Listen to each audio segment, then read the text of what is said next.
Hello everyone, welcome back to my channel. So మనం already seating arrangements గురించి discuss చేస్తూ వస్తున్నాం కదా.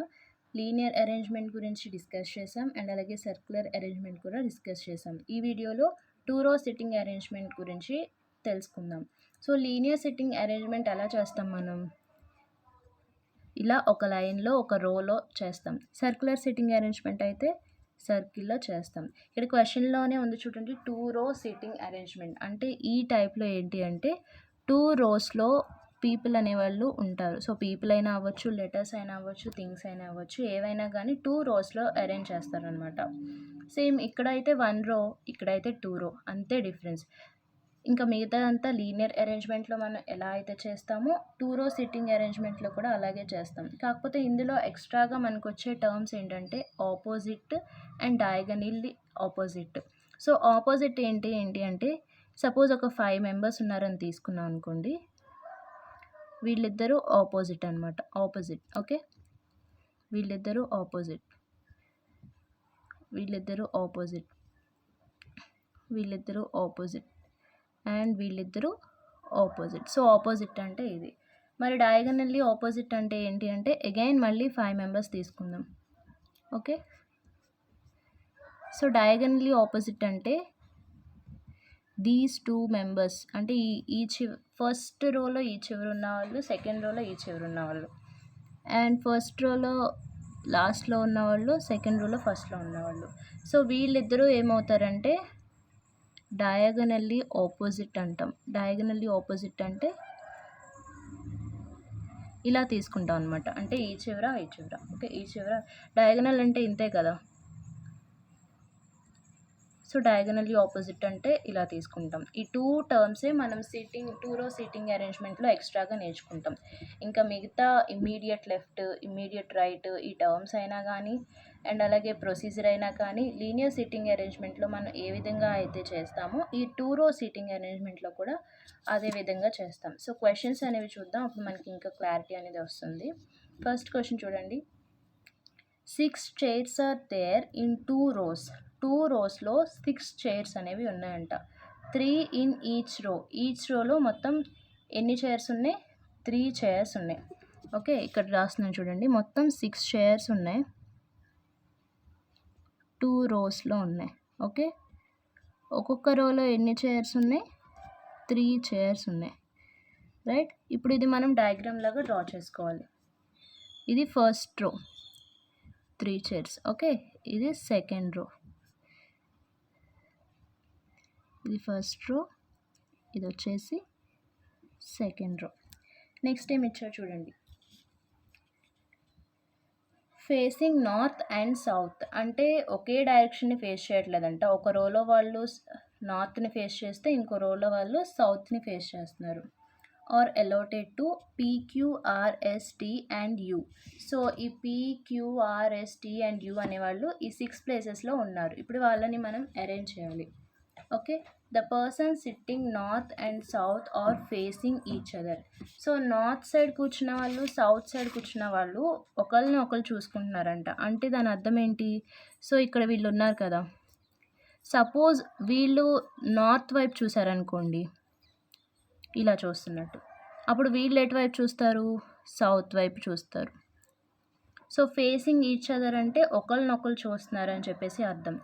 ఇప్పుడు మనం రివర్స్లో తీసుకున్నాం అనుకోండి, వీళ్ళు సౌత్లో చూస్తున్నారు అనుకోండి, ఇట్లా చూస్తారు, వీళ్ళు నార్త్లో చూస్తారు, అప్పుడు వాళ్ళు ఫేసింగ్ ఈచ్ అదరా? కాదు, ఒకరి వైపు ఒకరు చూసుకోవట్లేదు కదా. సో మన క్వశ్చన్లో ఏమి ఇచ్చాడు? ఫేసింగ్ ఈచ్ అదర్ అని ఇచ్చాడు. అంటే సెకండ్ రోలో ఉన్న వాళ్ళు నార్త్ వైపు చూస్తున్నారు, ఫస్ట్ రోలో ఉన్న వాళ్ళు సౌత్ వైపు చూస్తున్నారు. సో నార్త్ వైపు చూస్తున్నప్పుడు అంటే ఫేసింగ్ నార్త్లో రైట్ ఏమవుతుంది? ఇది రైట్, ఇది లెఫ్ట్ కదా. ఫేసింగ్ సౌత్లో రైట్ ఏమవుతుంది? ఆపోజిట్ అనమాట. ఇది రైట్, ఇది లెఫ్ట్ కదా.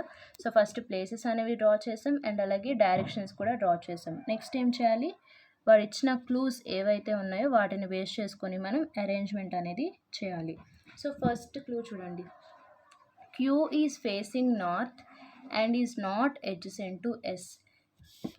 మొత్తం 6 ఉన్నాయి, PQRSTU, ఓకే. వీటిలో Q అనేది నార్త్ని ఫేస్ చేస్తుందంట. నార్త్ని ఫేస్ చేసేది ఏ రో? Second row. సో అంటే క్యూ అనేది సెకండ్ రోలో ఉంది. Okay. And is not adjacent to S అంటే ఎస్కి పక్కన ఉండకూడదంట. ఓకే. ఫస్ట్ క్యూ అనేది నార్త్ని ఫేస్ చేస్తుంది. Not adjacent to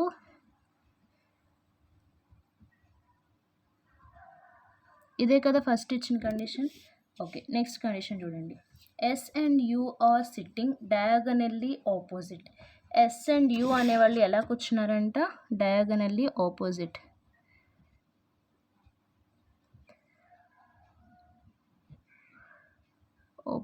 so diagonally ఆపోజిట్లో కూర్చున్నారు. No person is sitting to the right of S. ఎస్కి రైట్లో ఎవరు కూర్చోకూడదు. ఓకే. ఎస్కి రైట్లో ఎవరు ఉండకూడదు. ఇప్పుడు ఇటు చూడండి, ఎస్ అండ్ యూ అనేవాళ్ళు డయాగనల్లీ ఆపోజిట్గా కూర్చోవాలి. సో వీటిలో డయాగనల్లీ ఆపోజిట్ అంటే ఏంటి? ఐదర్ ఈ రెండు డయాగనల్లీ ఆపోజిట్ ఆర్ ఈ రెండు డయాగనల్లీ ఆపోజిట్. ఓకే. క్యూ అనేది నార్త్ని ఫేస్ చేస్తుంది. ఓకే. ఎస్ పక్కన లేదు అంటే క్యూ అనేది నార్త్ని ఫేస్ చేస్తుంది, ఎస్ పక్కన లేదు. అంటే ఇప్పుడు ఎస్ ఎవరిని ఫేస్ చేస్తుంది? నార్త్ని ఫేస్ చేస్తుందా, సౌత్ని ఫేస్ చేస్తుందా? నార్త్ వైపు చూస్తూ కూర్చుంది. అంటే ఇప్పుడు ఎస్ ఇక్కడ ఉండాలి లేదా ఇక్కడ ఉండాలి. సపోజ్ ఎస్ని ఇక్కడ పెట్టామనుకోండి.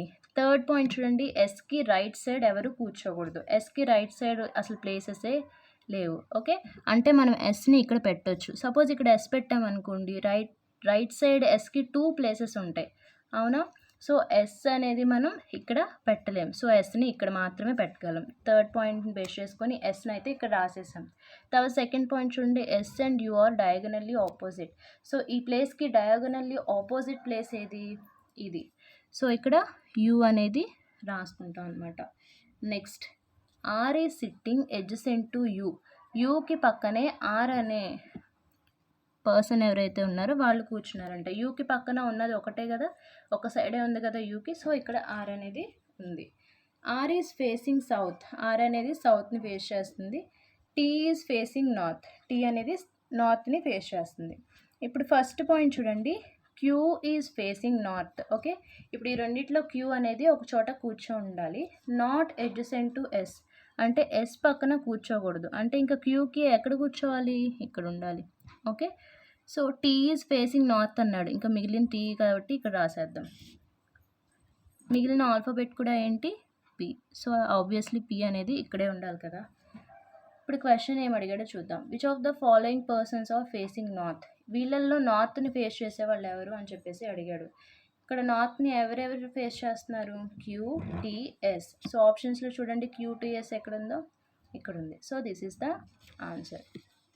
Next, who is sitting between Q and S. క్యూకి ఎస్కి మధ్యలో ఎవరు కూర్చున్నారని చెప్పి అడిగాడు. క్యూకి ఎస్కి మధ్యలో ఎవరున్నారు? టీ ఉంది. So answer is T. So ఇలాగా 2 రో సిట్టింగ్ అరేంజ్మెంట్స్ అనేవి సేమ్ లీనియర్ అరేంజ్మెంట్ ఎలా చేసామో ఇక్కడ కూడా అలాగే చేస్తాం. బట్ ఇక్కడ facing north, facing south, first row, second row అని చెప్పేసి 2 రోస్లో మనం అరేంజ్మెంట్ అనేది చేస్తాం అనమాట. సో ఇదే మోడల్లో ఇంకా బాగా అర్థం అవడానికి ఇంకో క్వశ్చన్ అనేది చూద్దాం. ఓకే. సెకండ్ క్వశ్చన్ చూడండి. 5 boys A, B, C, D, E and 5 girls P, Q, R, S, T. 5 boys 5 girls are facing each other. Okay. ఒకరినొకరు చూస్తూ కూర్చున్నారనమాట. The boys are facing south. మొత్తం 5 కదా. సో 1 2 3 4 5 1 2 3 4 5. ఓకే. ఇక్కడ ఏమి ఇచ్చాడు? బాయ్స్ ఆర్ ఫేసింగ్ సౌత్ అని ఇచ్చాడు. సౌత్ని ఫేస్ చేయడం అంటే ఫేసింగ్ ఈచ్ అదర్ అని ఇచ్చాడు కదా ఫస్ట్. అప్పుడు వీళ్ళు ఎలా ఉండాలి? ఇలా కూర్చోవాలి. వీళ్ళల్లో సౌత్ని ఫేస్ చేసేది ఎవరు?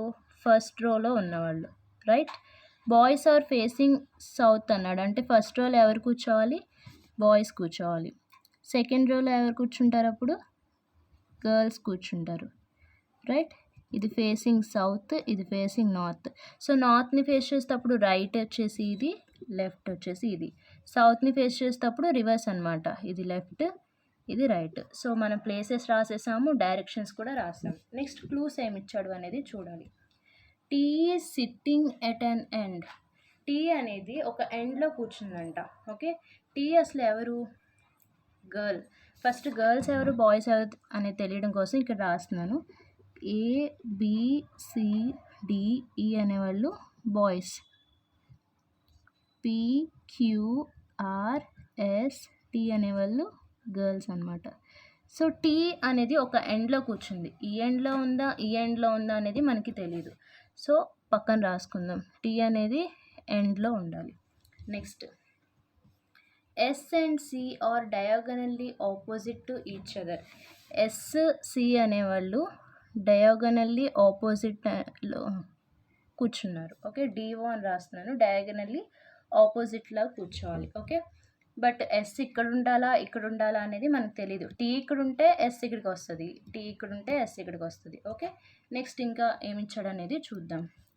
D is to right of B, D is to right of B అంటే బికి రైట్ సైడ్ డి ఉండాలి అని ఇచ్చాడు. Okay, next, B sits opposite to P, B sits opposite to P, B and P అనేవాళ్ళు ఆపోజిట్లో ఉన్నారు అని చెప్పేసి ఇచ్చాడు. నెక్స్ట్ ఏమి ఇచ్చాడు, R is to immediate right of T. Okay, R is to immediate right of T అంటే టీకి ఇమ్మీడియట్ రైట్లో ఆర్ ఉండాలి అని చెప్పేసి ఇచ్చాడు.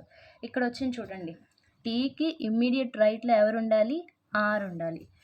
అండ్ ఫస్ట్ పాయింట్ చూడండి, టీ అనేది ఒక ఎండ్లో ఉండాలి. సపోజ్ ఇక్కడ టీ అనేది ఈ ఎండ్లో పెట్టామనుకోండి, అప్పుడు ఆర్ ఎక్కడ వస్తుంది, ఇక్కడ వస్తుంది. సో ఇది సాటిస్ఫై అవుతుంది.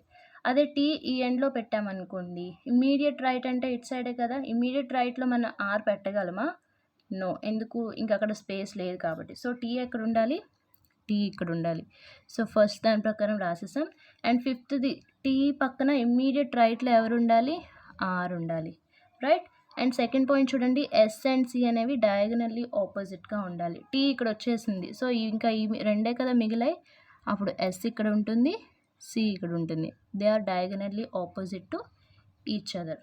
ఓకే, నెక్స్ట్ ఇంకా ఈ పాయింట్స్ అనేవి మనం ఎప్పుడూ పెట్టలేము కదా, నెక్స్ట్ ఏమి ఇచ్చాడు అనేది చూద్దాం. R is to immediate right of T and opposite to E అన్నాడు.